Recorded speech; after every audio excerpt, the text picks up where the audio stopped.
Bonjour à tous, ravi de vous retrouver pour cette édition de la mi-journée et à la une. Aujourd'hui d'Axon, victime de la crise, l'entreprise a annoncé le licenciement de 43 personnes et des éléments nouveaux sur les braqueurs des casinos de Lille et Malo-les-Bains à suivre dans cette édition.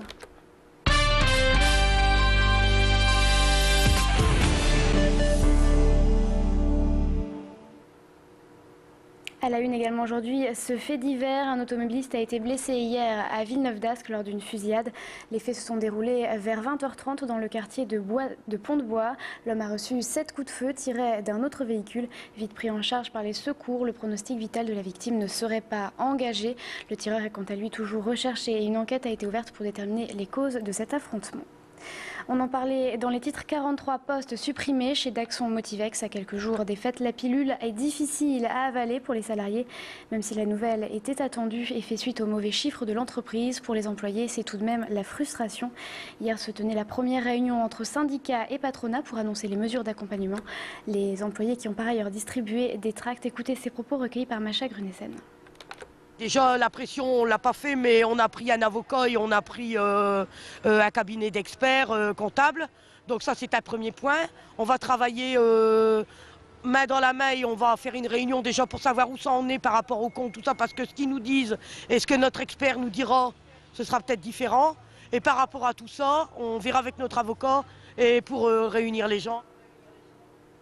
La direction de Daxon Motivex qui a par ailleurs indiqué vouloir concerter les partenaires sociaux et désigner un expert pour aider les personnes concernées par les licenciements afin de limiter le nombre de licenciements justement et favoriser les reclassements internes ou externes. À noter également que ces licenciements concernent essentiellement le site de Wascal.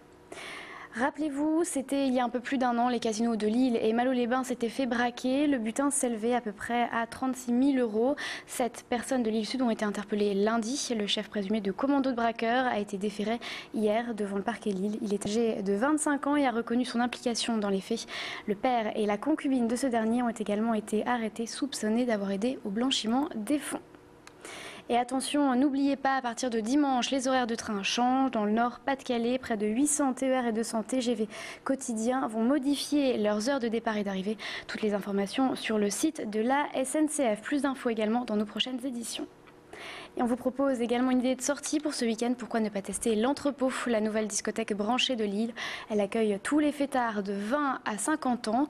Le Roi des Nuits lilloises ouvre son 3e établissement dans la métropole avec les ingrédients qui font son succès. Fête, danse et bonne ambiance. Et n'oubliez pas, sans alcool, la fête est plus folle. Et si malgré tout vous avez bu, n'oubliez pas de faire un éthylotest. Ils sont à votre disposition dans tous les bars de Lille. Écoutez à ce sujet Franck Duquesne qui s'exprime au micro de Pierre Beaufilin. Les gens ne sont pas du tout obligés. Là, aujourd'hui, c'est prévention. On dit aux gens qui sortent un peu, qu'on pense alcoolisés, attention, prenez une paille au bar, les pailles sont distribuées au bar, c'est gratuit, soufflez dedans, il est marqué souffler, il souffle pendant 6 secondes, et après il est marqué dépassement ou allez-y pour repartir. Là, on dit aux gens, attention, faites attention, ne partez pas en voiture, restez un peu, restez dans le véhicule, et les gens au moins, les gens sont responsables de leurs gestes. Et une autre idée de sortie, les experts de la gendarmerie scientifique s'exposent à la Maison des citoyens de l'Homme. Cette rétrospective vous emmène dans les coulisses du crime, de la scène de meurtre à la salle d'expertise en passant par un rappel des infractions. Et pour la visite, ce sont les gendarmes qui s'y collent. Une exposition qui est ouverte à tous ce week-end de 9h à 12h et de 14h à 17h. Écoutez ces propos recueillis par Médéric Pirker.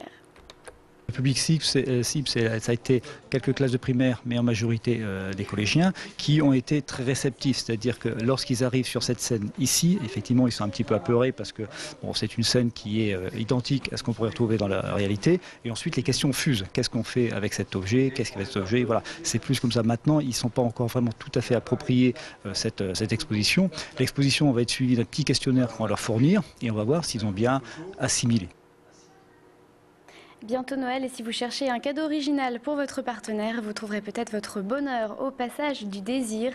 La nouvelle boutique Love du Vieux-Lille, elle se présente comme un anti-sex shop, magasin de l'amour. Vous trouverez des gadgets amusants pour pimenter votre vie de couple. Quelques sex toys bien sûr, mais aussi des bougies massantes, des jeux coquins, des dessous sexy. De quoi passer un joyeux Noël érotique et aphrodisiaque. Notre journaliste Pierre Beaufilin a testé pour vous. Écoutez. Passage du désir est un un nouveau concept de boutique dédié au développement durable du couple. Donc on est un anti-sex shop, on est un love store et on s'adresse à tous les gens qui ont plus de 18 ans et qui ont envie d'être amoureux ou qui sont amoureux. Donc ça concerne beaucoup de monde. On trouve plein d'idées pour pimenter sa vie amoureuse. Donc c'est des petits gadgets rigolos, des huiles de massage, tout ce qui est un peu bien-être, des jeux un peu coquinous et évidemment des sextoys, puisque tout le monde en parle. On ne vend pas que ça, mais on en vend aussi.